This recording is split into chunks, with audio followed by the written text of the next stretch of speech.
Hello friends, आपका मेरे channel पे फिर से स्वागत है।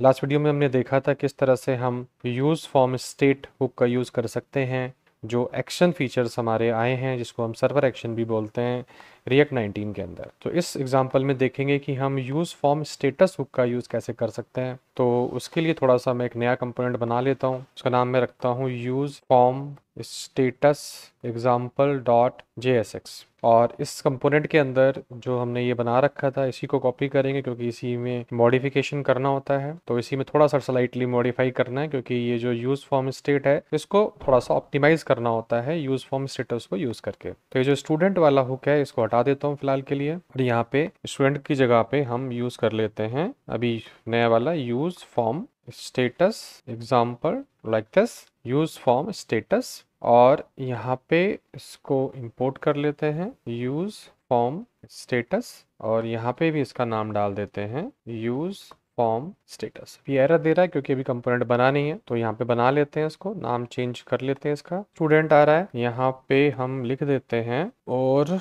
यहाँ पे स्टूडेंट का नाम चेंज कर लेते हैं। तो इसके लिए कंट्रोल शिफ्ट और L दबा देते हैं और यहाँ पे लिखते हैं यूज़ फॉर्म स्टेटस एग्जाम्पल। तो यहाँ भी चेंज हो जाएगा और नीचे जहाँ एक्सपोर्ट हो रहा था यहाँ भी चेंज हो जाएगा। तो ये हमारा चेंज हो गया। अब इसको मॉडिफाई करना है तो ध्यान ये रखना है कि यूज़ फॉर्म स्टेटस जो है वो हमेशा इस फॉर्म जो हमने बना रखा है ये टैग इसके अंदर ही आ सकता है, इसके बाहर वो यूज नहीं होता। तो उसके लिए एक फंक्शन बना लेते हैं। तो हमने कहा यहाँ पे कॉन्स्ट और हमने यहाँ पे कहा फॉर्म स्टेटस फंक्शन, इस तरह से, क्योंकि इसी के अंदर कोड लिख देंगे सारा। ध्यान दीजिएगा फॉर्म स्टेटस फंक्शन, क्योंकि इस एक कंपोनेंट बनाना होता है और इस फॉर्म के अंदर जो ये टैग है ये वाला जो डेटा लिखा हुआ है इसी के अंदर वो आना चाहिए स्टेटस। अदरवाइज यानी कि इस फॉर्म टैग के अंदर वो यूज होना चाहिए। वो यूज यहाँ तो होगा नहीं क्योंकि यहाँ JSX यूज कर रहे हैं हम, तो इसलिए बेटर है कि हम एक फंक्शन यहाँ पे बना लेते हैं इस तरह से, और इसके अंदर हम पास कर लेते हैं स्टेटस, जो स्टेट आएगा हमारा ये वाला मैसेज के लिए, और यहीं पे हम अब उसको कॉल कर लेते हैं। तो हमने यहाँ पे कहा कॉन्स्ट और यहाँ पे नाम रखेंगे पेंडिंग, क्योंकि इसके अंदर पेंडिंग होता है वेरिएबल, रखेंगे यूज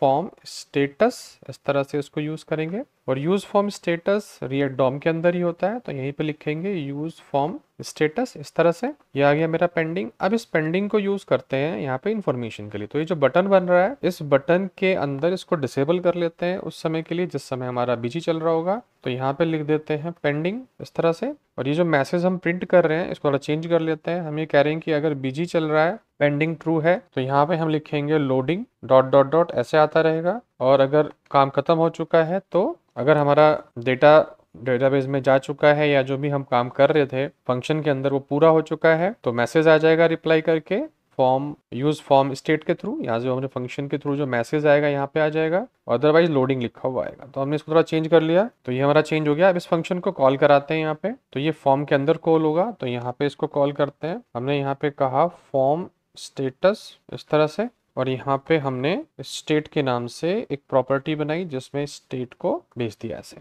ये जो स्टेट था यहाँ पे क्योंकि मैसेज प्रिंट करना है उसको यहाँ से भेज दिया। तो अब ये देखेंगे कि ये जो फंक्शन है ये इस फॉर्म के अंदर खुल रहा है और इस फॉर्म के अंदर ही ये मेरा form use form status use हो रहा है। ध्यान रखना, अगर इसके अंदर यूज नहीं करेंगे तो इस पेंडिंग के अंदर कोई भी वैल्यू नहीं आएगी, ये रन नहीं करता। तो हमें इसके अंदर डालना जरूरी है। तो अभी इसके अंदर आ गया फॉर्म के अंदर। तो अब यहाँ पे जो पेंडिंग है ये ट्रू फॉल्स हो जाएगा अकॉर्डिंगली जो हमारा काम चलेगा उसकी वजह से। तो अब हम इसको चला के देखते हैं एक बार, अगर ये चल पाता है तो। उसके लिए हम यहाँ पे गए, ये कह रहा है फेल टू रिजॉल्व। अच्छा, यूज फॉर्म स्टेटस उसे नहीं मिला है। एक बार दोबारा से इसको इंपोर्ट कर लेते हैं, कुछ दिक्कत होगी यहाँ पे। तो इसको दोबारा इंपोर्ट कर लेते हैं यहीं से, यूज फॉर्म स्टेटस एग्जाम्पल, इस तरह से। स्पेलिंग मिस्टेक है शायद, इस तरह से हो गया। अब देखते हैं, रिफ्रेश करते हैं, तो यहाँ पे अभी स्टूडेंट इन्फॉर्मेशन करके आ रहा है यूज फॉर्म स्टेटस, ये हमें यूज करना है। स्टूडेंट इन्फॉर्मेशन आ रहा है, ये नहीं आ रहा अभी फॉर्म वाला। अच्छा, ये इसलिए नहीं आ रहा क्योंकि हमने इसको रिटर्न नहीं किया। तो इसको रिटर्न कर लेते हैं। हमें करना है यहाँ पे रिटर्न और ये ब्रैकेट लगाना रिटर्न वाला, और लास्ट में जाके लगाना है डिव के बाद ये वाला ब्रैकेट, ताकि रिटर्न हो जाए वैल्यू, क्योंकि रिटर्न होगा तभी तो चलेगा। रिटर्न हो गया और फिर जाके देखा तो ये आ गया हमारा। अब आप देखेंगे जब मैं इस पर क्लिक करूंगा तो यहाँ देखिए बहुत जल्दी रन होके आ रहा है। मैं इसमें एक वैल्यू भेज रहा हूँ और ये देखेंगे बहुत जल्दी आ रही है, लेकिन मैं इसको डिले करता हूँ ताकि आपको पता लगे कि ये पेंडिंग काम कैसे कर रहा है। तो यहाँ पे आया, यहाँ पे मुझे थोड़ा सा इसे डिले करना पड़ेगा ताकि ये वर्क करे। तो उसके लिए एक फंक्शन बना लेते हैं। हमने कहा कॉन्स्ट वेट फंक्शन बनाया हमने, और यहाँ पे इस वेट के अंदर हमने पास किया डिले, और यहाँ पे रिटर्न किया प्रॉमिस, न्यू प्रॉमिस, और यहाँ पे हमने कहा रेस्पॉन्स, यहाँ लिखा सेट टाइम आउट फंक्शन इस तरह से, और यहाँ पे रेस्ट लिखा और यहाँ पे डिले लिखा। तो जो मेरा टाइम है जो डिले में कराना चाहता हूँ वो डिले हो जाएगा। और फिर यहाँ पे मैंने इसको कहा वेट, और इसको डाल दिया मैंने 3 सेकंड का टाइम, और यहाँ पे लगा दिया अवेट।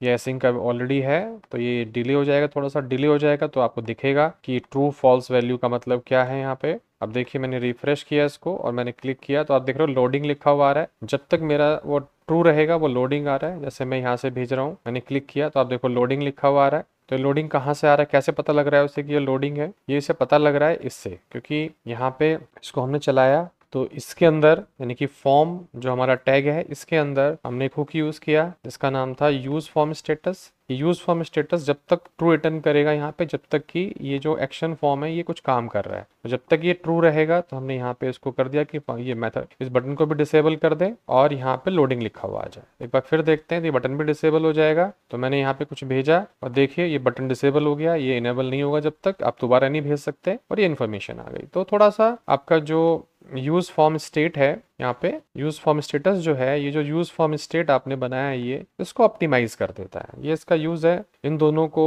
मिलाकर हम बहुत अच्छी सी एक application, interactive application, user friendly application बना सकते हैं जो अच्छा यूआई एक्सपीरियंस आपको देगी। अब है क्या कि ये दोनों जो फंक्शन है ये लेटेस्ट 19 जो फाइनल वर्जन आएगा उसमें डिप्रीकेट कर दिए गए हैं, क्योंकि हो सकता है कुछ प्रॉब्लम इसमें आ रही हो। तो मैंने यहाँ एग्जांपल देके चला दिया, आपको दिखा दिया, लेकिन हो सकता है कि हम यहाँ इसे इसके अंदर डाल रहे हैं इसलिए प्रॉब्लम आ रही है, थोड़ा कोड बड़ा हो जाता है, कॉम्प्लिकेटेड हो जाता है। तो जो लेटेस्ट हमारा 19 वर्जन जब फाइनल आएगा, क्योंकि डिफरेंट बीटा वर्जन चल रहे हैं 19 के, तो पहले वर्जन में ये था और अब इसको डिप्रीकेट कर दिया गया। चल तो रहा है लेकिन डिप्रीकेट है। इसकी जगह पे यूज एक्शन स्टेट नया हुक आया है जिसको ये बोल रहे हैं कि उसे यूज करना चाहिए इनकी जगह पे। तो नेक्स्ट वीडियो में देखेंगे कि इन दोनों को मर्ज करके यूज एक्शन स्टेट की हेल्प से किस तरह से हम, जो हमने पुराना एग्जांपल बनाया था स्टूडेंट के अंदर यहाँ पे जिसमें हमने इसी को यूज किया था, तो यहाँ पे सिर्फ हम एक यूज एक्शन स्टेट ही यूज करेंगे और इन दोनों को मर्ज करके कैसे काम कर सकते हैं ये हम नेक्स्ट वाली वीडियो में देखेंगे। जो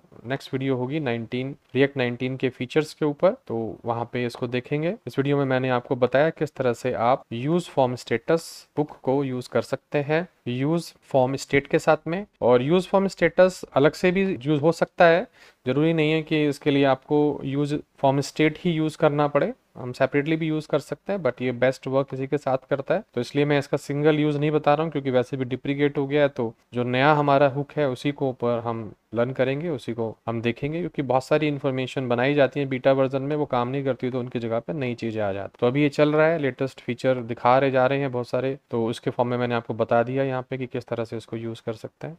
समझ में आ गया होगा आपको। और अगर आपको ये वीडियो पसंद आई हो तो लाइक कर दीजिएगा, शेयर कर लीजिएगा फ्रेंड्स को, और चैनल को सब्सक्राइब कर लीजिएगा। इस वीडियो को देखने के लिए धन्यवाद।